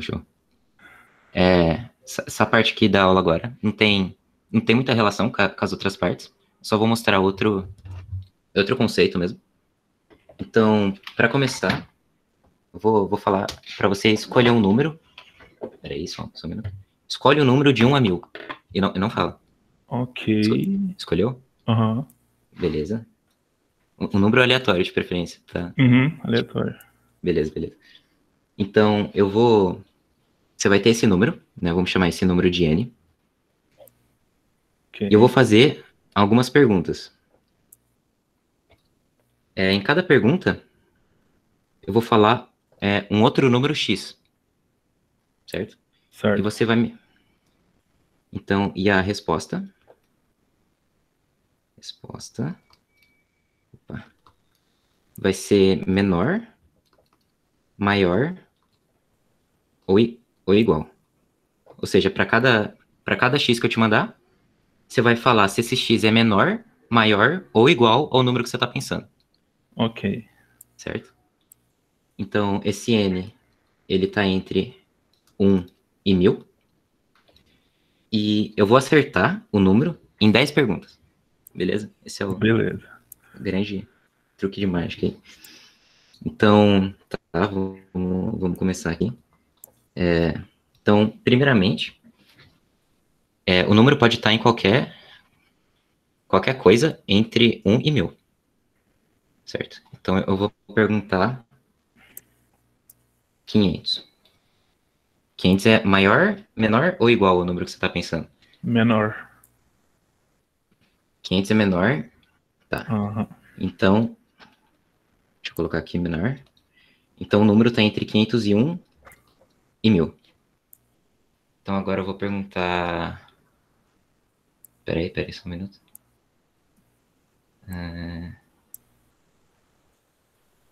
Caramba, peraí. Deu ruim no teclado aqui. Tá, agora eu vou perguntar 750. 750 é maior. Maior. Então, o número está entre 501 e 749. Agora começa a ficar um pouco mais difícil as contas. 701. Opa, coloquei errado aqui. Tá, 625. 625 é maior. Maior. Então, o número está entre 501 e 624. Então, se eu...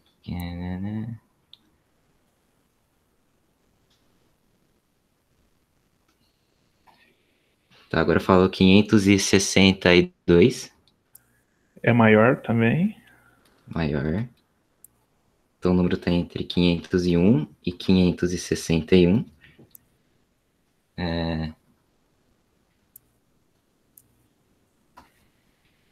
Eu falo 531. É menor. Opa, menor.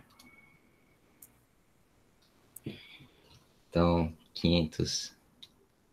Pera. Ah, tá, é menor. Então, tá entre 532 e 561.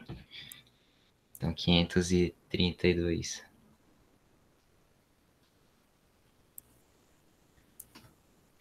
Tá, 546. É menor ainda. Menor. Então, tá entre 547 e 561. Aí eu falo... Nossa, eu devia ter preparado os 500, né? Tá, 561. 554. É menor. Menor, só deixa eu ver aqui. 1, 2, 3, 4, 5, 6, 7. Eu já fiz 7 perguntas até agora. E 550 é menor? Aham.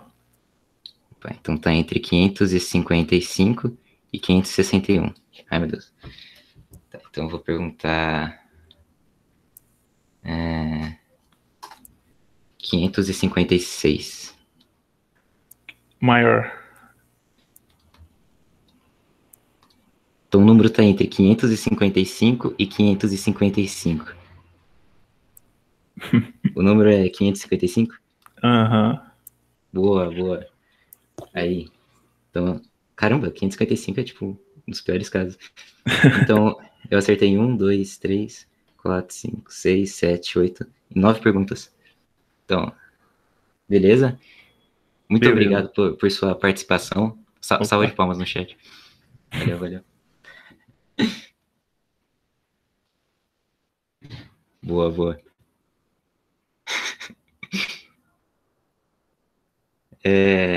Tá, então, o que eu tô fazendo aqui, né? Por mais que esse aqui seja só um joguinho, né? Eu acabei de descrever um dos algoritmos mais importantes da computação, né? Que é a busca binária. Né? Esse aqui é um exemplo de busca binária. E para que a busca binária serve? Nesse caso, a busca binária serviu para achar um número entre um conjunto de n números, né? Então a gente tem n números e a gente tem uma chave e a gente quer, tipo, ver qual que foi a chave nesse caso. Então em cada pergunta a gente pega um valor, vê se esse valor é maior, menor ou igual a essa chave. E a partir dessas informações, a gente dá para ver aqui que a gente acaba restringindo o intervalo. Então, se a gente chamar L e R, em cada operação a gente acaba restringindo mais esse intervalo, né? Eu chamei aqui de LR por causa de left e right. Tá? E qual que é a sacada da busca binária? É que, em cada uma dessas restrições, a gente sempre vai escolher o cara do meio.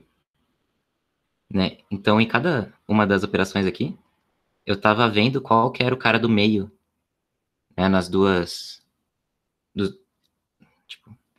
qual que era o cara do meio desse intervalo de respostas possíveis. E por que eu estou fazendo isso? Né?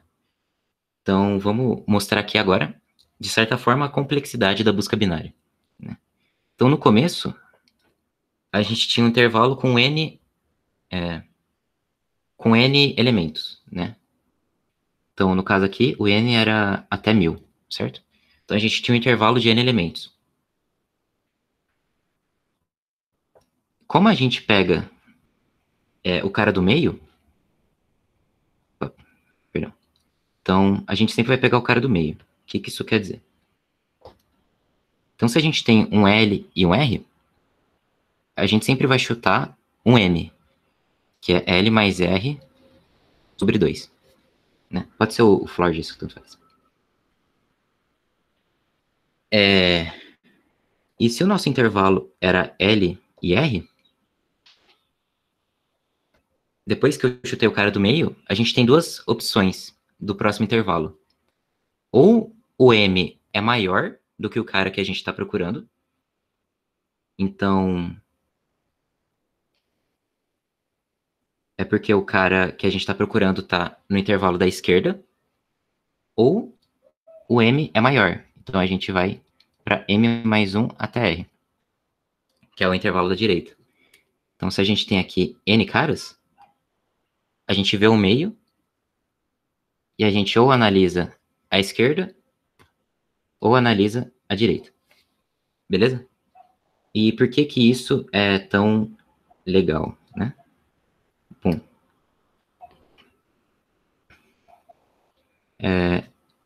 digamos que esse tamanho aqui seja igual a n. Como a gente sempre está tirando metade das possibilidades, o tamanho desse cara aqui é n sobre 2. Certo? Porque antes a gente tinha n caras possíveis, depois a gente tem só n sobre 2. É um pouco menos que n sobre 2, né? Porque a gente acaba somando 1 aqui, mas é aproximadamente n sobre 2. Então, a partir de uma operação, a gente cai para n para n sobre 2.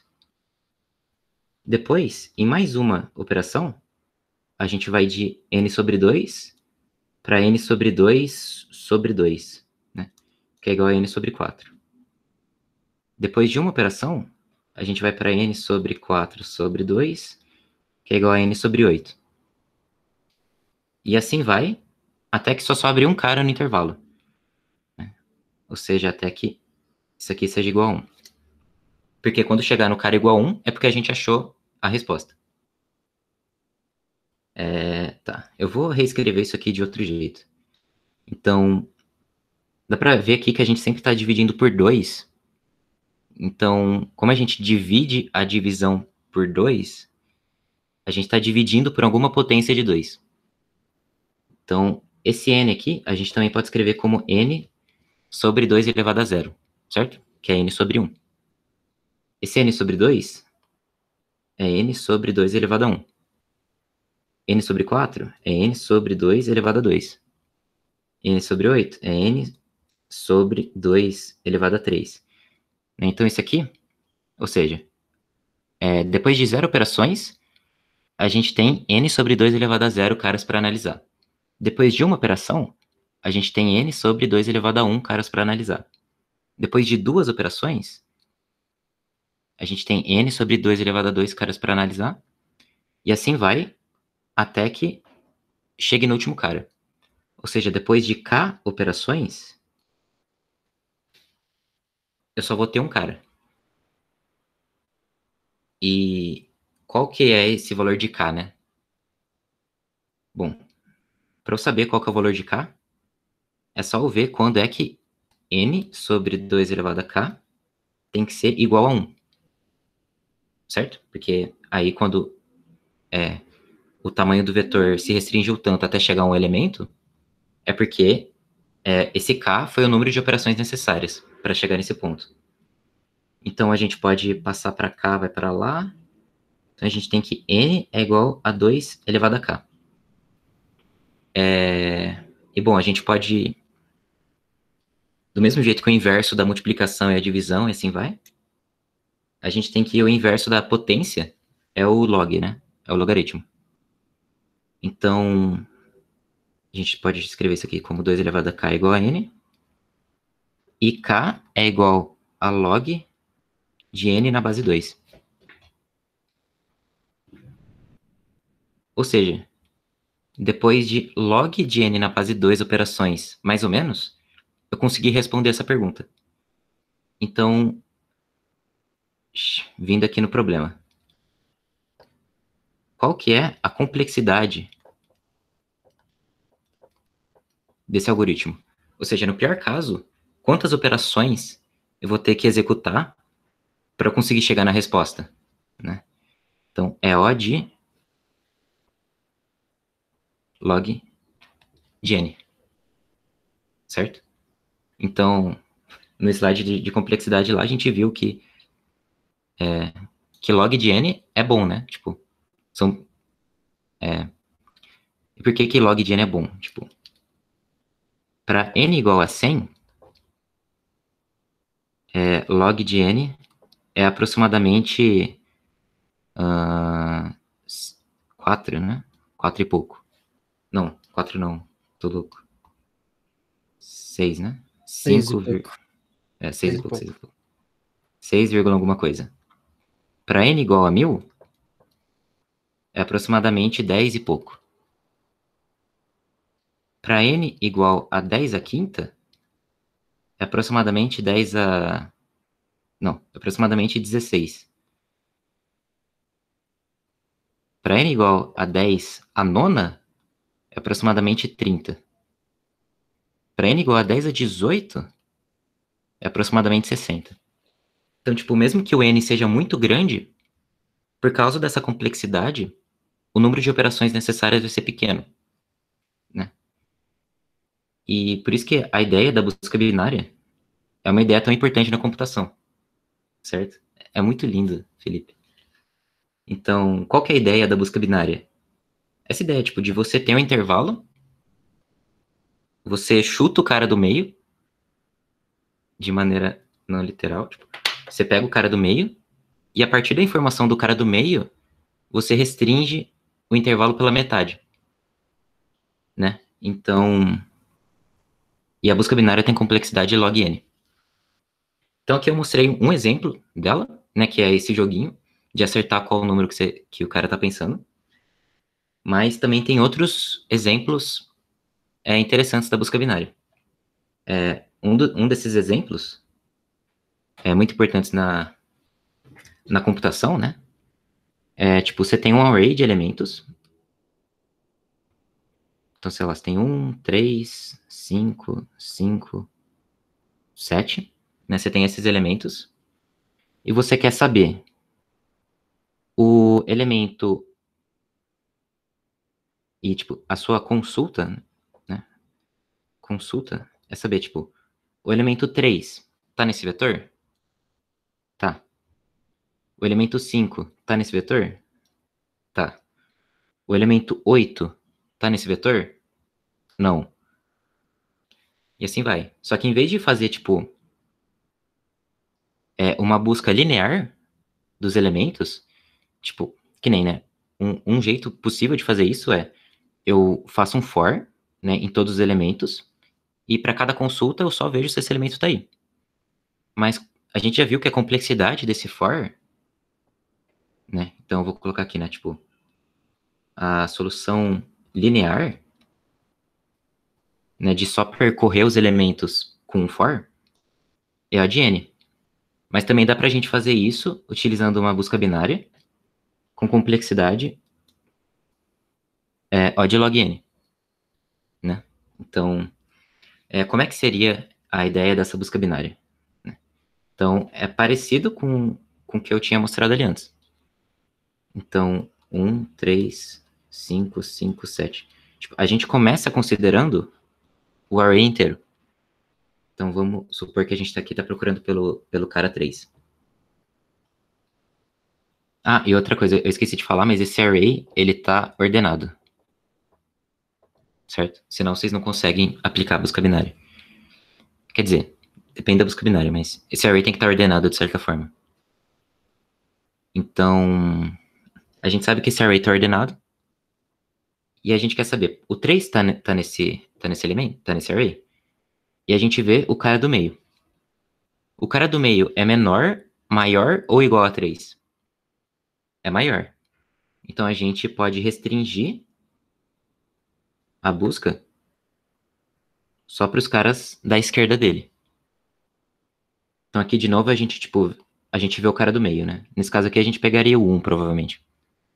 E a gente vê, o 1 é menor, maior ou igual a 3? É menor, né? Então, agora a gente restringe para esse intervalo aqui. E nesse caso aqui só tem um valor, né? Que é o 3. E o 3 é igual a 3. Então a gente achou ele no array. Certo? Então, a gente usa mais ou menos a mesma ideia que eu mostrei aqui antes, né? Que provavelmente isso aqui deu para vocês entenderem, né? Porque, tipo, foi bem... Acho que foi mais natural. E a gente usa essa mesma ideia em soluções mais de computação, né? Então, eu vou codar esse exemplo aqui para vocês verem também. Então, se o array não estivesse ordenado, o que compensaria mais? Ordenar mais busca binária ou só busca linear? Então, João Pedro, depende. Porque a ordenação, ela também tem a sua complexidade, né? Então... Putz, espera aí que meu computador tá sem bateria. Eu não tô achando a bateria.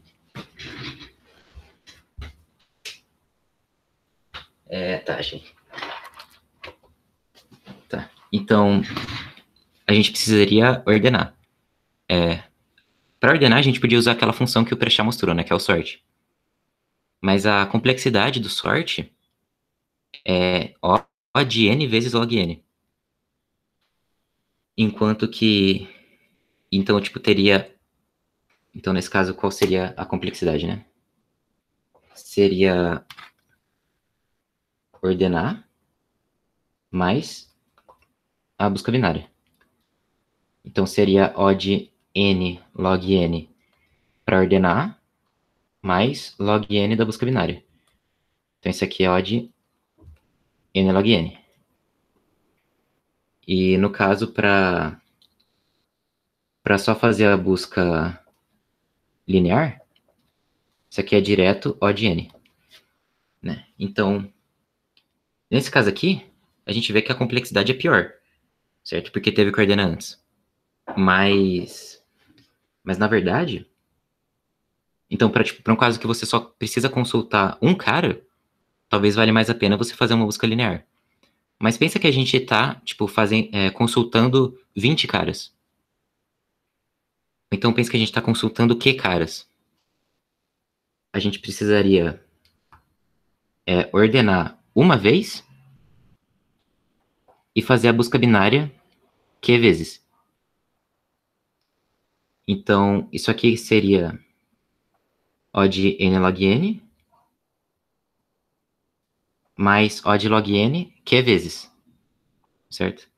Então, isso aqui seria O de, sei lá, n mais q log n, certo? Porque tem um log n para ordenar e depois cada uma das q operações vai ter complexidade log n. Enquanto que, nesse caso aqui, se a gente só fizer q buscas lineares, a complexidade é O de q vezes n. Então, para um caso que tem, tipo, muitas perguntas, né, que você tem que fazer muitas consultas, aí compensa mais ordenar e depois fazer a busca binária. Se não, provavelmente é mais fácil, né, você só fazer a busca linear mesmo. Deu para pegar?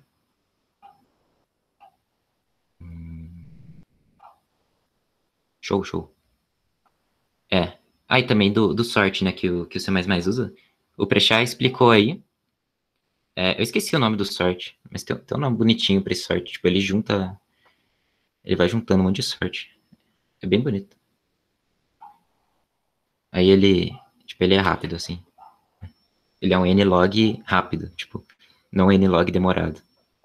Às vezes a gente também vai falar isso aí, tipo, e quando a gente falar, tipo, nlog rápido, nlog demorado, tipo, isso tem a ver também com a eficiência de cada operação, né? Se você fizer nlog operações rápidas, é um nlog rápido. Mas se for um nlog que cada operação é demorada, é nlog demorado, assim vai. Mas, enfim. Todo mundo entendeu a ideia daquela busca binária? Do array? Eu vou codar ela aqui. Então, tem dois jeitos de codar a busca binária. Um deles é utilizando uma coisa que vocês viram na aula de hoje, né, que é recursão. Né, porque dá para pegar uma ideia de recursão aqui, né? Tipo, a gente está aqui nesse caso. Tipo, eu estou chamando o mesmo problema várias vezes, né? Então, dá para a gente tentar pensar numa recursão para isso. E o outro jeito é fazer de forma iterativa, que a gente fala. Então, esse aqui é utilizando função, esse aqui é utilizando loop. Tipo for, while, enfim. Eu vou mostrar primeiro a função recursiva, né, que vocês estão fresquinho aí de recursão. Então, vamos supor que a gente recebe um array.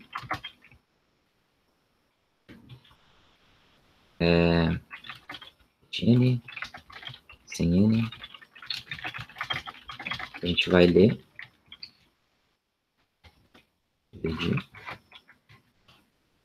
E aqui eu vou ler que consultas. Então, para cada uma das consultas, eu vou ler tipo um inteiro x, né, que é o exemplo que eu mostrei lá.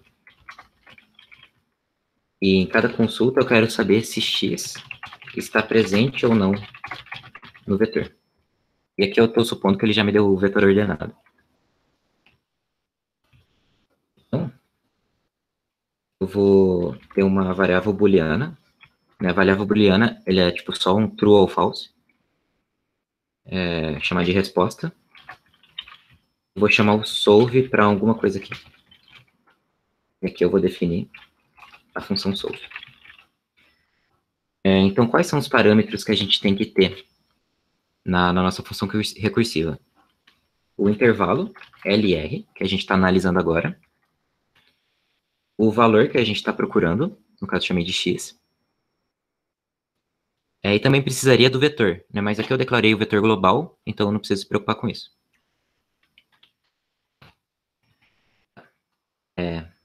Então aqui, na primeira chamada do vetor da função, o intervalo é o vetor inteiro.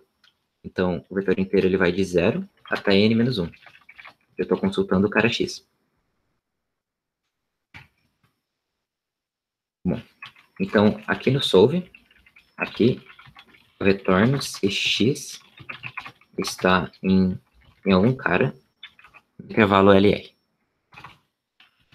Se eu calcular o valor do meio, né, que é L mais R sobre 2, e aqui eu comparo.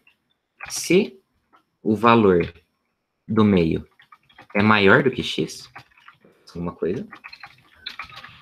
Se não, se o valor do meio for menor do que x, eu faço outra coisa. Se não, ele é igual. Então, eu posso retornar verdadeiro. Certo? Então, se o valor que eu estou pegando agora... Aqui, né? Então, que nem aqui. Eu tinha pego 5 e estava comparando com 3. Então, V de M, que é 5, é maior do que 3. Então, eu posso restringir o intervalo para o cara da esquerda. Então, eu retorno a função solve de L até M menos 1. Eu restringi um cara para a esquerda. Eu estou procurando o cara X. Se o cara atual é menor do que X, eu restringi para a direita. Então, retorno solve de M mais 1, R e X. E como toda boa recursão, a gente precisa ter o caso base. E qual que é o caso base? O caso base é que a gente pode pensar em 2 casos base aqui. Um deles é que só tem um elemento para a gente analisar. Só que aqui, quando só tem um elemento, ele já vai cair nesse else aqui. Então a gente não precisa se preocupar com ele. Então, aqui, o caso base é quando não tem mais elemento para analisar. E quando que isso é possível? Quando o L for maior do que R. Né? Tipo, quando o intervalo da esquerda é maior do que o intervalo da direita. Então, nesse caso, não achou nada. Né? Então, pode retornar falso. Beleza? Você retornou true, Facuri. Oi. Você colocou true. Oh, perdão. Falso. Valeu. E aqui, então, a gente pode imprimir, né? If ans for igual a true, eu imprimo x está. Se não, eu imprimo que x não está. Tá. Vocês entenderam essa função recursiva? Como ela funciona, como é que ela chama ela mesmo, como é que os intervalos estão se restringindo? Tá de boa?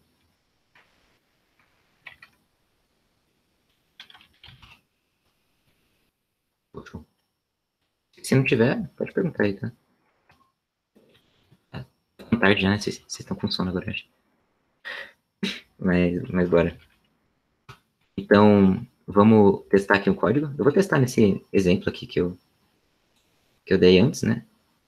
Então, para o vetor 13557, né? Então, ele tem 5 elementos. 1, 3, 5, 5, 7. Eu vou ter 3 consultas. A primeira, eu vou ver se 3 está no vetor. 3 está. Agora eu vou ver se 5 está no vetor. 5 está. Mais 8. 8 não está. Tá, então tá certo. Eu acho. Né? Mas acho que tá certo isso aqui sim. Beleza? Então, esse aqui é o primeiro jeito de resolver, né, a função, que é utilizando recursão. Eu vou aqui mostrar agora também outro jeito. Peraí. Eu nunca pensei de criar array global gigante, mas só usar ele até onde eu preciso. Isso é comum? É bem comum. Acho que a gente esqueceu de falar na aula passada, mas isso não é só comum, como é recomendável para programação competitiva, tá? Não para um caso geral, mas para programação competitiva é recomendável, tipo, você criar um array gigante, tipo, sei lá, o problema fala que o n vai até 10 à quinta. Você fala, o n vai até 1, 2, 3, 4, 5. Coloca um pouquinho a mais para dar uma folguinha ali, né? Porque, sei lá, é melhor você deixar global, declarar v de n, não dá aquele problema? É que o n aqui tipo, ele é estático, né? Então é a mesma coisa que eu vou colocar isso aqui agora. Opa. Vou colocar aqui. Porque esse n aqui eu declarei aqui em cima que ele é constante. Então, tipo, ele nunca vai mudar. Então aqui eu tô criando um arrayzão maior, né, do que precisa. Mas é melhor que eu crie maior do que precisa, porque, tipo, ele já vai estar num espaço especial da memória lá e não tem chance de ter problemas com a stack, né, com a memória que você declarasse um array local. Então, sempre que tem um array grande, é melhor alocar ele global. Não aloca memória em tempo de compilação. Tipo, não é que ele vai alocar em tempo de compilação, né? Ele vai ver quanto é que precisa alocar de memória em tempo de compilação. Então, aqui nesse caso, como eu declarei que esse valor de n nunca vai mudar. Então, ele já pode alocar garantidamente essa quantidade de elementos. Né? Outro jeito de fazer isso seria tipo, só colocar assim. Desses dois jeitos, ele só vai... Ele já vai saber em tempo de compilação quanto é de memória que ele precisa salvar, né? Aí na hora de executar é mais suave. Show? Tá. Show. Então aqui foi a versão recursiva, mas aqui também eu vou fazer a versão iterativa. Eu também vou deixar separado em função, né, só para ficar bem modularizado aqui. Então, a ideia da função iterativa é a mesma da função recursiva. A gente vai ter um L e um R. Deixa eu mandar o tamanho do vetor aqui também. Então, o L, primeiramente, vai começar valendo 0. O R vai começar valendo n-1. Só que na versão iterativa a gente vê, tipo, de outro jeito, né? Tipo, na recursão a gente está vendo meio que de cima para baixo o que vai rolar. Aqui a gente vai ver de baixo para cima. Então, enquanto L for menor ou igual a R, é porque tem pelo menos um valor para a gente analisar. Então, a gente calculou M, sendo L mais R sobre 2. Faz a mesma coisa que a gente fez aqui em cima. Se V de M for maior do que X, a gente faz alguma coisa. Se não, se V de M for menor do que X, faz outra. Se não, se for igual, a gente faz outra. Se o cara for maior, a gente precisa atualizar o valor do R, né? Porque, tipo, a gente está restringindo o cara para a esquerda. Então, a gente muda o valor que está delimitando o cara da direita. Então, a gente vai diminuir o R para valer M-1. Do mesmo jeito aqui, a gente vai agora delimitar o cara para a direita. Então, L vai ser igual a M mais 1. E aqui é porque a gente chegou no cara igual, então a gente pode retornar verdadeiro. Certo? E se ele chegar no final desse loop e não encontrou ninguém igual, é porque não tem ninguém igual. Então pode se tornar falso aqui. Beleza? Então, essa é a versão iterativa. Tipo, faz exatamente a mesma coisa que a função recursiva, só são duas maneiras diferentes de você olhar para o problema. Né? Se você se sente mais confortável vendo a recursiva, faz a recursiva, se não, faz a iterativa. No começo é bom você tentar fazer as duas, né? E aí você vê aí. Então aqui, em vez de chamar a recursiva, agora eu vou chamar a iterativa. De n e x, né? Que esses são os parâmetros que eu tenho que mandar aqui. E se eu for compilar aqui, executar,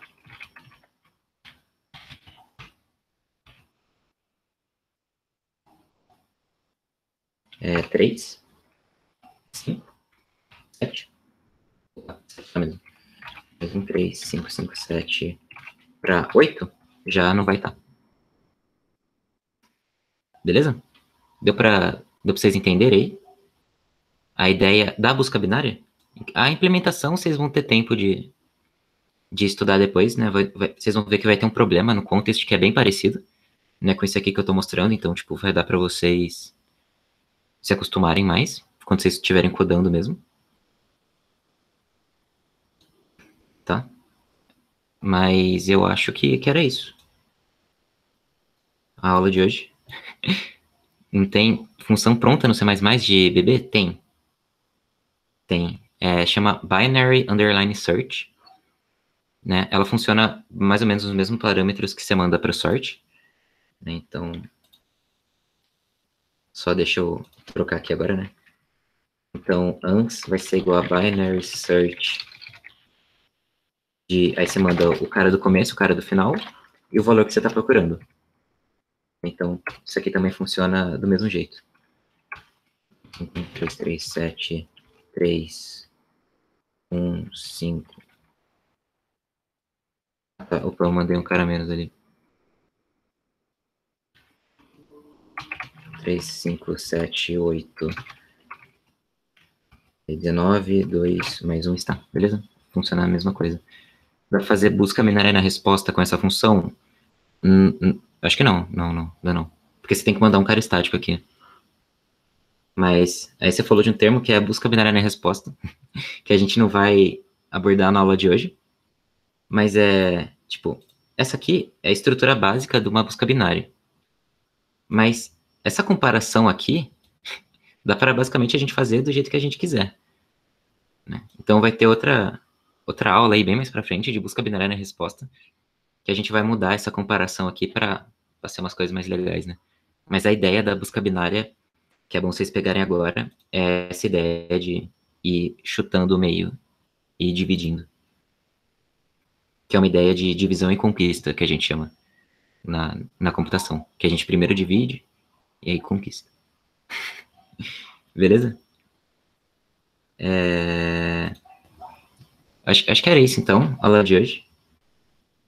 Muito obrigado aí a todos que acompanharam até aí, que participaram da aula. Tamo junto aí. Até a próxima. Pô, valeu pela aula, Facuri. Valeu. Valeu aí, falou. Falou, valeu. Valeu. É nóis, falou pra vocês.